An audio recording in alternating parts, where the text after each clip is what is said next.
They were racists. That's what Jim Krakouer said. In September 2023, after decades of silence, he took his story to court. Jim and his brother Phil sued the Australian Football League. The claim was simple. The AFL knew about the racism. They saw it. They heard the slurs. They did nothing. Instead, the league punished players for fighting back. Jim Krakouer was a magician on the field. He was also a prisoner. Now, at 67, he wanted the world to know the whole truth. If you want this story told right, use the hype feature and give hype to this video so more people see it. Jim Krakouer was born on October 13th, 1958 in Mount Barker, a small town in Western Australia. His family had nothing. His parents were Eric and Phoebe. They had 11 kids in a tiny home. No privacy, barely enough food, but it made Jim tough and loyal, especially to his brother Phil. The Krakouer name came from Theodore Krakouer, an English-Polish-Jewish convict who married a Noongar woman. That meant the Krakouer kids belonged to two worlds and neither wanted them. Jim grew up in a shanty Aboriginal community.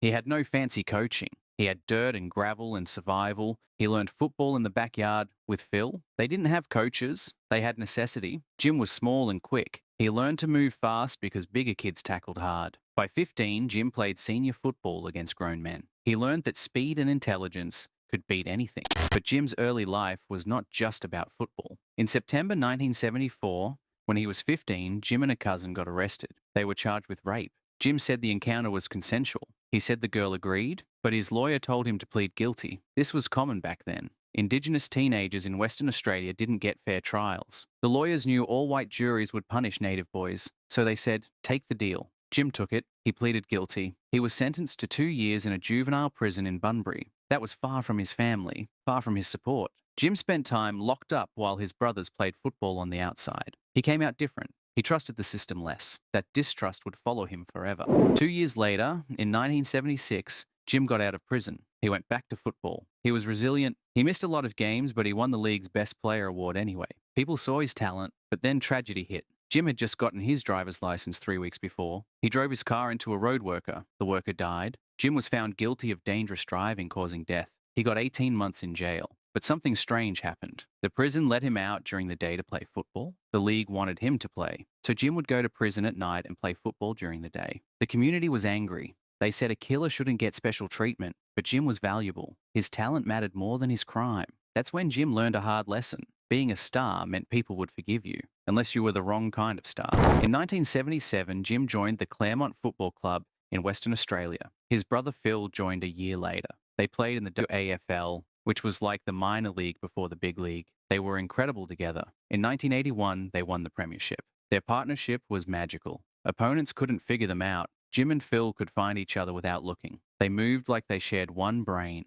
They kicked 406 goals combined. Nobody had ever seen anything like them. Journalists didn't know how to describe their style. They called it magic. They called it alien. They called it beautiful. But what they really meant was the two Indigenous brothers from a poor town were dominating a white sport. And that made people uncomfortable. In 1982, everything changed. The North Melbourne Football Club recruited both brothers. They moved from Western Australia to Melbourne. The club promised them money, a lot of money. They promised they would be set for life if they worked hard. The club saw them as a commodity. They saw talent that could win games. They saw money that could fill seats. But the club didn't see the cost. Melbourne in the 1980s was not a welcoming city for Indigenous players. It was the opposite. It was a place where racism was considered a tactic. It was considered smart strategy. It was considered part of the game. The brothers were called the Pele and Maradona of the VFL. But that wasn't really a compliment. That was a way of saying they didn't belong. They were too different. They were too good. In their second season, Jim and Phil both kicked 44 goals. They both won the leading goal kicker award. Their symmetry was stunning. But journalists and other players didn't know what to do with them. A sports writer named Martin Flanagan said the Krakouers violated stereotypes. Indigenous players were supposed to be flaky and inconsistent, but these brothers were consistent. They were brilliant. They broke every expectation, and that threatened people. The racism they faced was constant and organized. It wasn't random insults. It was strategy. In 1982, a newspaper called The Age published an article. The headline was "Blacks in the Big League." The article explained something shocking. Opposing players used racial slurs on purpose. They used them to break concentration. One Collingwood captain said he would use racist comments every week if it helped win the game. He didn't care about race or religion or anything else. He just wanted to win. That's how the AFL was. The league had no rules against racial abuse, no vilification laws, no protection. A teammate of Jim's named Ross McLean watched helplessly. He said everyone knew why Jim was retaliating. Everyone saw the racism, but nothing happened to the racists. Nothing at all. The abuse wasn't just on the field. It was in the stands. Jim stood in the goal square at grounds like Victoria Park and Windy Hill, and he heard crowds chanting, voices shouting, "You black bastard," over and over, hundreds of voices. He was a star player, and they hated him because of his skin. In April 1982, a beer can flew through the air and hit him. It was thrown by a spectator who wanted to hurt him. That wasn't the only time. Throughout his career, Jim faced projectiles, beer cans, insults, physical threats, and the league did nothing. Jim responded the way a younger version of himself had learned to respond. He fought back. He became known as a firebrand. He refused to accept the racism. He refused to be humiliated. Other Indigenous players handled it differently. Maurice Rioli said he had to put the insults at the back of his mind. It was hard, but he did it. Phil Krakouer seemed to internalize the trauma. He found a way to survive without exploding. But Jim was different. Jim couldn't let it go. Jim wouldn't. And that choice cost him. The tribunal punished Jim over and over. He received about 25 weeks of suspension. That's more than a full season. He was reported 16 times, found guilty 9 times. In 1984, Jim struck Collingwood player Greg Phillips hard. He was suspended for 3 matches. But the truth was, Phillips had been taunting him with racist abuse all game. Jim snapped. In 1982, Carlton player Rod Austin targeted Jim all match. After the final siren, they fought. Jim was suspended again. The system was rigged against him. The VFL tribunal had a rule. Players reported for striking couldn't claim provocation. The rule said umpires must report striking without considering if the player was provoked. So Jim was punished. The racists were not. The rule protected them. It destroyed him. While the racism was happening on the field, Jim's life off the field was falling apart too.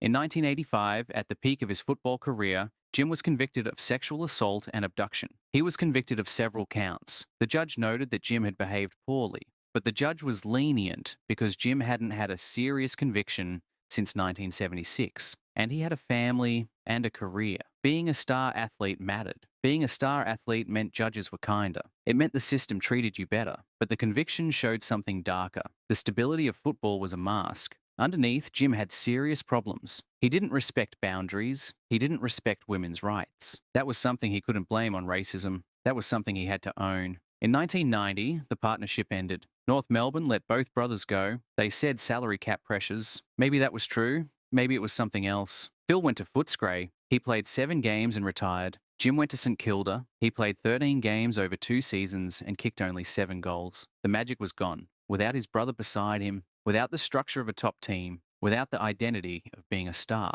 Jim fell apart. He retired in 1991. He was done with football. Now he had to figure out who Jim Krakouer was without football, and he had no idea. Retirement was a cliff. Athletes often struggle when they leave the game, but Jim had it worse. He had no formal education. He had a history of prison. He had grown up in poverty. He had spent his whole adult life as a star, and now he was nobody. He developed a severe gambling addiction. He lost $130,000 in a failed rock concert business. That was a huge amount of money in the early 1990s. He lost more through betting. Gambling gave him the same rush that kicking goals gave him, but it also destroyed him financially. He ran through his wealth like water through a sieve. By 1994, Jim was desperate. He had debts, he had no income, he had no identity, and he made a catastrophic choice. He got involved in drug trafficking. It was an organized crime operation. He transported amphetamines from Melbourne to Perth. It was a big operation. When he was arrested, the police called it Western Australia's biggest ever drug bust. The street value of the drugs was about $500,000. This wasn't a guy buying drugs for personal use. This was logistics. This was organized crime. This was serious. In 1996, Jim was convicted and sentenced to 16 years in prison. The sentence was harsh because the political climate was tough on drugs. But Jim didn't care about politics. He cared that his life was over. The magician had become an inmate. He spent 9 years behind bars. He was in maximum security and medium security prisons. His public image was destroyed. His family was torn apart. His freedom was gone. The star from Mount Barker was now just a prisoner with a number. But the story didn't end there. Jim had a son named Andrew. Andrew was born in 1983. Just as Jim was becoming famous. Andrew grew up visiting his father in prison. He remembered those visits. He said it was great to see his dad, but it was sad. Visiting prison became normal for him, and that normalization would have consequences.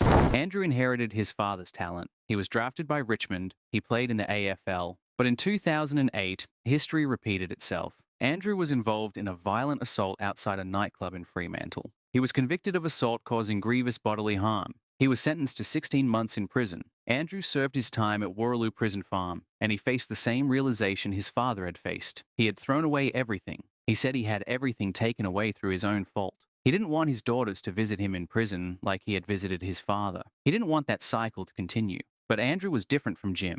When he got out in 2009, he didn't give up. He joined Swan Districts in the WAFL. In 2010, he played football like a man possessed. He averaged 27 touches a game. He won the Sandover Medal, which is the highest honour in the WAFL. His talent was undeniable. Collingwood recruited him. That was the same team whose fans had tormented his father decades before. In 2011, Andrew played in the AFL Grand Final. He took a mark that could have won Mark of the Year. He kicked 3 goals. His father, Jim, sat in the stands and watched his son achieve what Jim never could. It was redemption. It was closure. It was a moment that mattered. But Andrew also confirmed something sad. The racism hadn't disappeared. During his time at Collingwood, he heard teammates making disgusting racist jokes. They used the word boong. They thought it was funny. They didn't know they were hurting him. Or maybe they did. Andrew had broken the cycle of criminality, but he couldn't break the cycle of racism. The AFL was still a place where racism lived.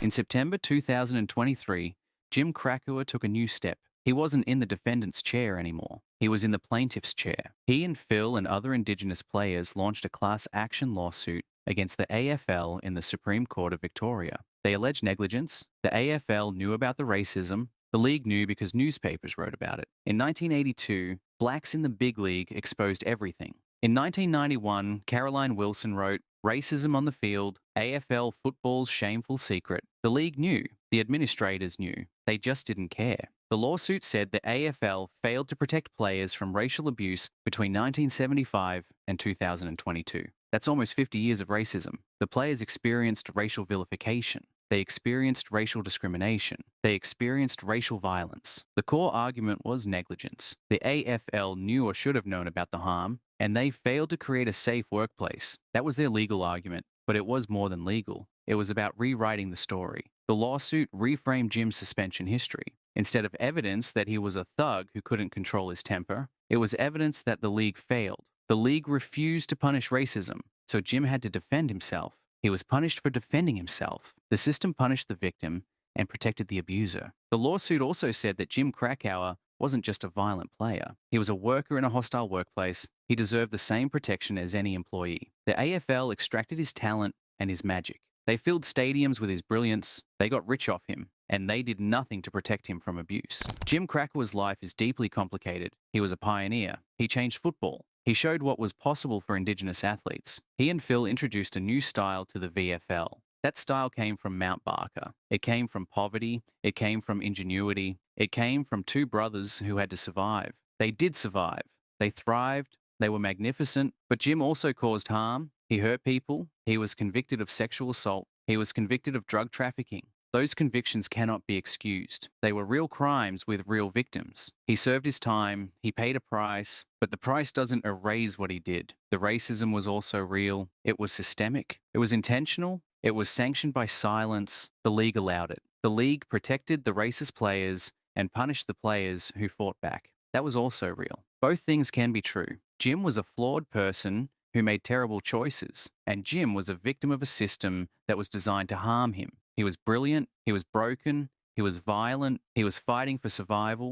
Now, at 67 years old, Jim is telling his story. The lawsuit is his voice. It's his demand for acknowledgement. It's his assertion that while he served his prison time, the AFL has not faced its own crimes. The league has not paid for its negligence. The magician and the prisoner are the same man, and that man deserves to be heard. He deserves his story told completely, the sublime artistry on the field, the personal trauma off the field, the systemic racism all around, the long fall, the redemption arc of his son, the final legal stand. Jim Krakouer is one of football's most tragic figures. He's a survivor, he's a cautionary tale, he's a brilliant athlete, he's a broken man, he's Indigenous, he's Australian, and his story is finally being told